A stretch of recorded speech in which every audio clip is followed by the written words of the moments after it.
মানে বাংলাদেশে তো আমরা বিদেশি বিনিয়োগ আহ্বান করার চেষ্টা করছি, মানে দেশে বিনিয়োগ, বিদেশি বিনিয়োগ বাদই দেন, দেশে বিনিয়োগ আসলে একটা আনস্টেবল সিচুয়েশনে হয় না।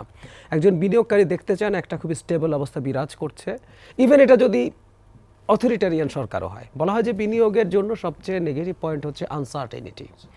এখন ওই যে আমরা একটা বিরাট কি যেন প্রেজেন্টেশন দেওয়া হয়েছিল, ইভেন দেশ ভালো চালাতো, উনি দেশ ভালো চালাচ্ছেন না, দেশের আইন শৃঙ্খলা বলে কিছু নাই আসলে। যদি ভালো চালাতেন তারপরে বিনিয়োগ আসতো না, কারণ সারা পৃথিবী আসলে জানতে চায়। শামাপা এরকম অনেক বিদেশি ডেলিগেটদের সাথে বসেন, তিনি তো আসলে শুধু বাংলাদেশের দায়িত্ব নিয়েছেন তা না, এর আগেই তিনি পৃথিবীর বিরাট একটা জায়গায় ছিলেন।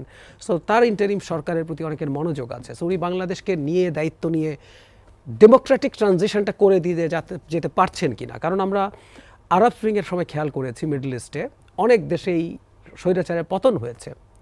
এর মধ্যে অন্তত 3টা দেশে গৃহযুদ্ধ হয়েছে অলমোস্ট, সিরিয়াতে, ইয়েমেনে, লিবিয়াতে।